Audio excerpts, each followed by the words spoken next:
Want to create an epic song but don't have the equipment? Don't worry, you've come to the right place. Contrary to what you may think or what others might tell you, you don't need any fancy studio equipment to make a song. You just need your phone and an idea. Now, if you've ever typed how to write a song into YouTube, you'll notice you get a load of videos of people singing lyrics from a notebook and strumming an acoustic guitar, which is great if that's the kind of song you want to write. But the problem with that is that if you want to write a song with a rock band instrumentation or an orchestral arrangement, you're out of luck. The other problem is that making anything that sounds good using this method requires a lot of musical talent. That's where GarageBand comes in. You can use other software like Logic if you have that, but I don't, and GarageBand's free to download on any Apple device. I've got my iPad here, and the first thing we're going to do is create a new song. So as you can see, I've already got a lot of songs open, but we're just going to create a new one by tapping that plus sign in the top area. And as you can see, we've got lots of different instruments here. You can start with any instrument that you like. I usually start with the drums just to get a rhythm going so I know what I'm working with. So we're going to go into beat sequencer here, and as you can see, we've got lots of different drums here, and if I tap the bass drum in like this, currently we have like an electronic sort of sound. To change that, you can go into, say, acoustic, and I think I like scientific method, but it doesn't really matter what you go with. So before we create anything, the first thing I'm going to go is go into settings, and you can see tempo here. Now you can set the tempo manually like this, but you can also tap the tempo, and I already have kind of an idea in my head. So if I just tap in so that kind of gives you an idea of the tempo right there. The tempo, if you didn't know, controls how fast or slow the song is, so it's quite important to get that where you want it before you start. Now, a standard rock drum beat is kind of what I'm going for. We'll often go kick, snare, like that. And then the hi-hat will just go like every other beat, like this. But I want to make that a bit more interesting. So first thing I can do is that this bass drum here, I can move that slightly before, so you can hear it has a bit of a different sound now. See, just moving that a bit forward gives it a different feel. And then I'm going to add in 2 more bass drums there. Yeah, I kind of like that. Just to give it a more interesting rhythm. And then I'm just going to do the same thing we did with the bass drum and just have that snare drum a 16th note before. So yeah, okay, so something like that. And for the hi-hats, what you really want to do is notice how at the moment it's very even, which is fine, but I want it more to fill in the gaps. So I'm going to take this hi-hat and just move it a bit before. And there's no strict rules about this, but I'm just going to try and fill in the gaps, not all the way, but like most of them, so that they're not just falling on the same beats as the drum and the snare. So at the moment we have this. As you can see, that sounds a lot more interesting than what we had before. Okay, one more thing we can do to add even more interest is we can add these open hi-hats. That makes a bit of a different sound. If I add one in here, you can hear. So, as the name might suggest, it adds more of an open sound. So these work best if you put them right before a closed hi-hat, so it has that closing sound. So I'll put one in there, and I'm gonna kind of line these up with the snare drums maybe. So I'm just going to put them in maybe here and here. One at the end I think would be good. So you have this. Yeah, okay. That seems good for the moment. And what we can do is we can tap the red circle, which is the recording button, and we can just let it play for these 8 bars. Okay, so now we have that. You can see this bar turns green, and another icon has appeared in the top left corner. If you tap the thing that looks like a brick wall, you can now see that it opens a different display panel. Now that we've got the drums down, we can tap the plus in the bottom left hand corner and add some bass. Now, if you're an actual bassist or guitarist, it can be easier if you go into the actual bass thing and tap on notes.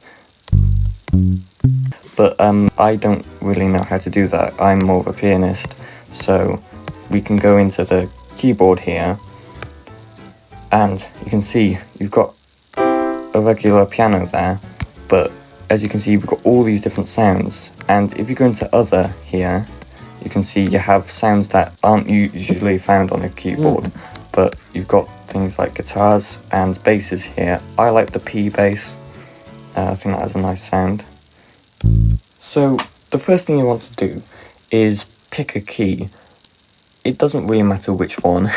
All you need to worry about is, do you want it major or minor? For what I'm going for at the moment, which is kind of like a blues rock sort of standard song, I'm going to choose minor. So I'm going to choose A minor. So that's this note right here. So that's the A. And the first thing I'm going to do actually is listen to the drum beats again, because the bass is also part of the rhythm section and it works very much in tandem with the drums. So let's listen to the drums again. So if we notice, we have that do ti boom bit do do do. So I'm gonna try and mimic that here. So I'm just gonna go like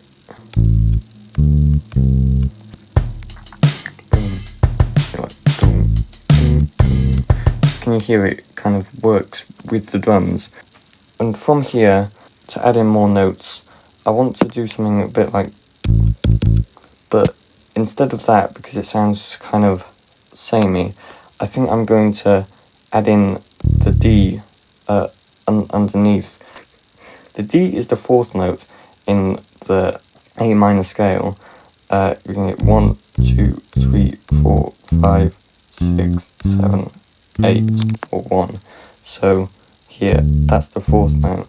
E is the 5th note. So for bass lines, the 4th and 5th are very useful. A lot of bass lines will just go from the 1 to the 5, like boom, boom, boom, boom, like that. So I'm going to use this D down here to go. Okay, so at the moment I've got, which sounds good, but I think I can add in another note here. Your bass line doesn't have to be this busy, by no means, but I think it just adds a bit more interest and kind of works with the drum beat, if you can hear. Kind of, can you hear those hi-hats at the start? That it's kind of going, so the bass kind of complements that. So at the moment we've got, I added that in at the end, that, again, just to fill the space and kind of work with the drum beat. You could definitely go with that, but I'm going to after this add in like kind of move everything down one, and instead of everything working around that A, I'm gonna have it work around that G here. So it go. I'm still gonna use that D because again that's the 5 of G. So I'm gonna go like that and still use the D, but now this is a bit of music theory, but basically in the key of A minor usually you would have a D minor, but it's quite complicated, but there's also a mode called the Dorian mode where you can have a D major, which includes this F sharp here. Again, you don't need to know this, but I think I'm going to use that here, and it gives it a lighter sort of feeling. So I'm going to go, and then to finish it off, like last time we had the. So this time, to make everything connect, I'm just going to go. So the full bass line is.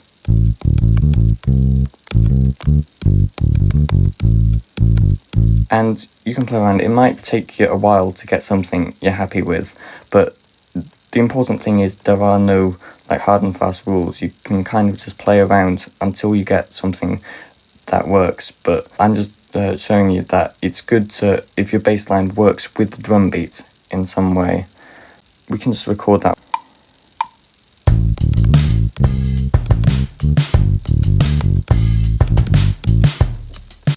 Once we've recorded that, if you listen to it,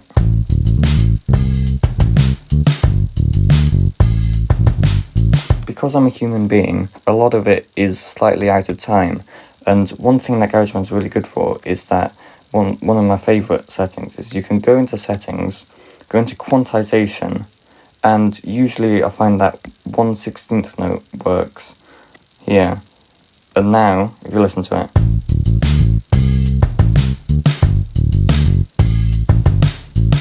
everything's a lot more on time, but I noticed at the end it wasn't quite right. So I'm going to go into edit, which brings up here, and I'm just going to play that final bar and notice what's wrong. Okay, so I noticed it kind of messed up here, this bit. So I think that's meant to go there. And let's just see if that works. Yeah, that works a lot better. So remember, the quantization works fine, but sometimes you do have to do things manually as well. So click done there. And now the beauty of GarageBand is, instead of having to learn that and play that for the entirety of the song, you have the copy button. And you can just copy that and paste it there, and paste it, and paste it. And if you don't want all these blocks, you can join them up like that. Okay, so now we can move on to the lead instruments, so the non-rhythm section instruments. So again, I'm going to just go into keyboard here, and because this is kind of like a blues rock sort of song, I think an organ would work in very well here. So I'm going to go into soul organ, and one very useful thing to know is when you're dealing with an organ, you'll hear in a lot of like 60s and 70s songs, they use what is called a Hammond organ. And the way to get that sound on GarageBand is you go into soul organ, and you see these like drawbar things here. So we're going to, these middle ones, we're going to turn off all the way, so that we're just left with the three bottom ones and half of this top one. In a classic Hammond organ sort of sound, you'd have the chorus off, percussion on third, which it is, and distortion all the way off. So you can hear that sound that you might hear in old records and things. For this song, I want something with a bit more bite, so I'm going to have the distortion up a bit more. But you can change all these things, and you can really mess around with all these different sounds, all these different organs and things.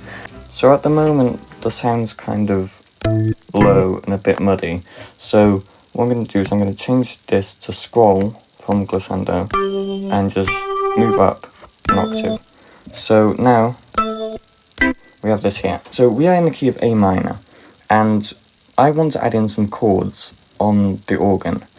The A minor chord is A, C, and E, these notes here, to make an A minor chord. And I could just add in, again, this is all about adding more interest, right? So I could just add in an A minor chord like this, but I want to give it more of a rhythm. So again, I'm listening to the drums and the bass. Again, I want to emphasize that. So I'm just going to go, that's got more of a rhythm to it. And one other thing I can do is that, again, this kind of strays into music theory. one thing I can do is that we've got the first note, the third note, and the fifth note here. One thing I can do is add in the seventh note, which is the G, and that gives a different sound. That's a minor 7. And I just want to sprinkle that in at the end, so it goes. I'm just going to add in that at the moment.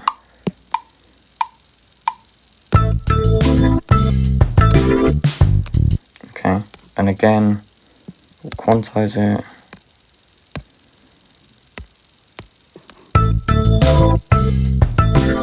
And for that second thing, so again, you're listening to the bass line, right? And it goes, the bass line goes at that bit. So that's kind of accenting a G chord and a D chord. So again, we want to keep the rhythm kind of similar. So we still have that at the start, but I could use a G chord here, but I kind of want to, because if you listen to the bass line, at that point it moves to that D chord there. So again, I kind of want to use that and go, so that G at the start and then moving to that D, and then just to bring things back home, if you listen to bass again, we move back to that A, so I'm just going to go with an A, but again, I think that seventh would come in really handy, like that, just to give it a fuller sound. So our full chord sequence is going to go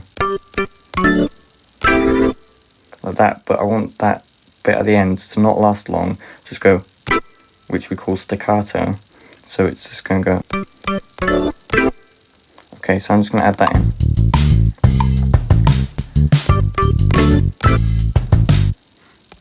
And again, we're going to quantize it. And the important thing I want you to take away from this is, notice how at the start we had that. I want to repeat that because repetition is good, but I don't want to repeat it entirely. I don't want to repeat that rhythm entirely. So what I've done is I've taken that start bit. Notice how the rhythm at the start's the same, but the end bit I've just kind of got rid of to make it slightly different. So that's the thing, you want it to repeat but change ever so slightly. Okay, so now we've got like kind of a groove. I think if you were to add vocals on at this bit, then I think this just as it is would be fine, but this is kind of planning for this bit to become an instrumental. So I'm going to add in a guitar to play a lead line. Again, we have lots of different guitars. So you have an acoustic guitar there. You have like a rock metal sort of guitar. I'm going to use the classic clean guitar, and the reason I like this guitar is because as it is, it's just a standard clean guitar, but notice you have all these different effects you can add here. I like adding the gain a bit up, so maybe a bit more than that. So yeah, if it kind of that, I think I want to have it all the way up to give it more of a more distorted sound. And the other thing I like to add is this tremolo thing. So at the moment we've got that sound. We add a bit of tremolo. Notice how it has more of an echo. Now we just need to come up with some lead lines. So one good thing to know for recording guitar parts, whether it be like a riff or a solo, is the minor pentatonic scale. So, in the key of A minor, our regular minor scale is A, B, C, D, E, F, G. Notice earlier we had that F sharp, don't worry about that, because the minor pentatonic scale is just the same thing, but we take away 2 notes. And the 2 notes we take away are the second, so the B, and the 6th, which is the F or F sharp. So we're just left with A, C, D, E, G, A. And And this can be a bit restricting, so feel free to branch out of that, but for this kind of bluesy sort of rock style, I think that's a good basis to have. So this really, other than that, there's not really many rules. I'm just going to look and notice that here we have some pockets where nothing's playing, and that can be a really good place to add in some like guitar parts. Again, here we have some. So I think a good start for this is just to listen to the track, and just try and think of ideas in your head.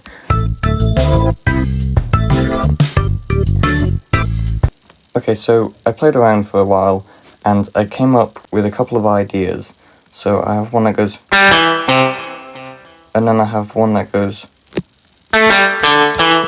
so here.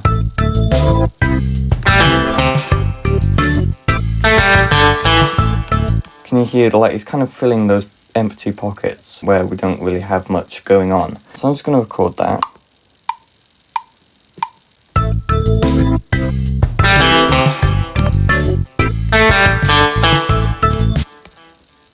So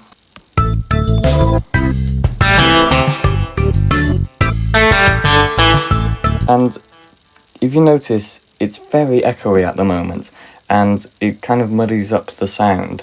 So if we go into this little icon here, it'll turn blue. So at the moment we've got a bit of echo and a lot of reverb. So I'm going to turn the echo almost all the way down, and reverb like half the way down to here.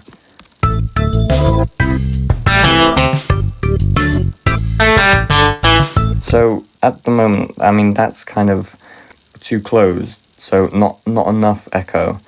But one thing that I've discovered recently, which I really like, is that if you go into plugins and EQ, you notice you'll have all these different effects. If you click edit, you can add one. I like to add a chorus in, and if you notice how that changes the sound.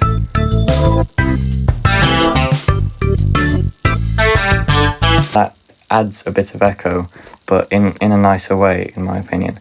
So this is a bit pernickety, a bit pedantic, but I'm just going to elongate that sound a bit because it's kind of lost at the moment, that note. So can you hear it's not quite getting through? So if I, yeah, that just sounds a bit better. And here again, I think we want like a long note and a short note there. So yeah, I think that works. This I hope to emphasize the importance of adding repetition, but not so it gets boring. So if we just copy that there.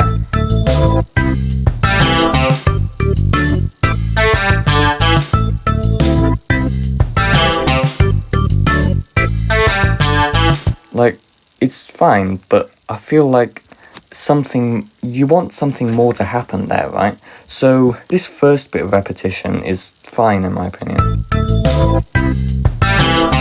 So I'm totally fine just having that. But this second bit, I feel like it gets a bit monotonous. So I'm just going to add in something different there. I would quite like to mimic the organ sound here. So we're going to the organ. You can see we have this chord here, which is an F sharp, an A, and a D. This chord here, which is an A minor 7, so that's A, C, E, G. I don't want to add in all the notes there, but I do want to mimic that sound. So that first chord we had an F sharp, an A, and a D. So if we scroll up one, have that lighter sound. And that second chord had A, C, E, G. And I'm just going to take, again, that A and that E. So you have that. And then at the end, again, we've got like another pocket of space where not much is happening. So I'm just going to add in a line like this. And we'll do something with that in a minute. But at the moment, I'm just going to record.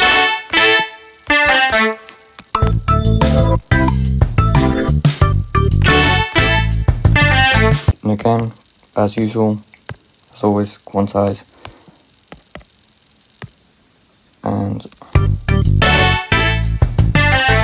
right. So at the moment, we got this, which sounds fine, but I think it would be better if we had another A note in here.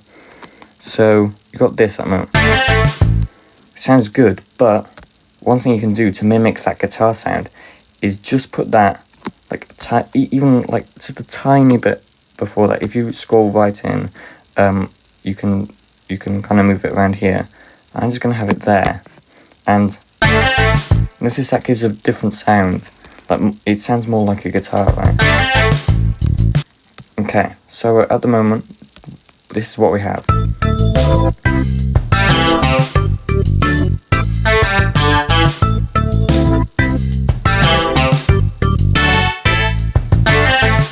So you can hear all that space is filled appropriately.